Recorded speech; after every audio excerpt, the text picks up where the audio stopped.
what has been your absolute best and worst performance experience? You can start with either one. Yeah. Oh no, I'll start with the bad one. That's so much easier. Okay. Well, they stick in your brain. Funny that you mentioned the David Blaine trick with the card appearing in the orange or whatever it was. I used to do a very similar trick where I would do on the street cups and balls, or just one cup and a ball, and at the end a lemon would appear, and then inside that lemon would be the card or the bill that someone had given like way earlier in the show. And one time, and I'd got my street show to quite a good place where I really could build up this moment, because for me it was like, I could give out that lemon to be examined and they could forensically examine it. It's a normal lemon. There's no cuts, nothing, no modifications.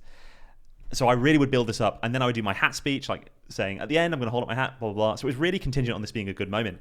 And one time I was doing the show and I just built this up, opened it up, and there was just nothing inside.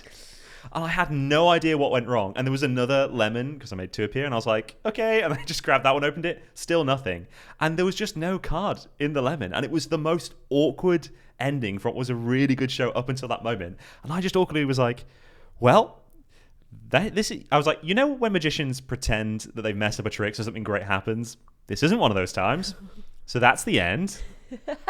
Thanks for watching. I'm going to hold out my hat anyway. And someone came up to me and tipped me and went, that was awful, and just left. That's probably one of my worst screw-ups. The other one that springs to mind was when I was doing a stage competition. I was doing magic competitions as a teenager because I was that cool. That's so cool. I did this trick where you give someone a sketch pad, you have a sketch pad, you stand back to back with them, and you just have them draw anything they like. Once again, finale of the show. I don't know why I always have my finale screw up, but we just drew totally different things. They're supposed to match, and that's really impressive. And it was just very, very different, and I had no plan B, no out. A good magician will always have some kind of backup plan they can spin into. I did not. Am I allowed to ask, how would the back-to-back drawing work? I can't tell you. I'm sorry. Oh my God. I know. He So told us lame. beforehand, so you guys know. So Yeah, it's true. Yeah, know. I just on camera it would be. Yeah. Okay. Secret. Yeah. And what was your best, most standout, like? I had these are all things that don't make me look good. They don't they don't give me a lot of credit. I'm trying to think of something where I'll look really cool. But one thing that happened once was just Wait, what do you mean by that? They don't give me a lot of credit. Well, I have a good story for this, but it's not like me doing a trick really well. It's just me getting really lucky during the trick. So that's probably better.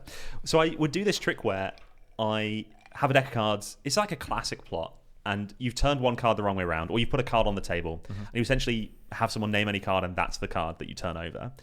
And I was gigging, and I worked on this a lot to sort of find the most dramatic way of doing this trick. And I'd found that if I had everybody at the table think of a card except one person, and then have that person point at one of the people on the table, and then that card was named, and then that was the card, it would raise way more questions about how the hell could that happen? Because now you're thinking, well, if you chose a different person, it would be different. And if that person had chosen a different card, it would be different. It just really builds up a trick. Yeah. So I'd always get people to do that. And one time I did it for it was only a table of 3. And I just had them all think of a card, and they all just thought of the same card by chance. And it was one, and it just made the whole thing look insanely more badass than it was. So That's cool. That was the end. That's when I left. Mic drop moment.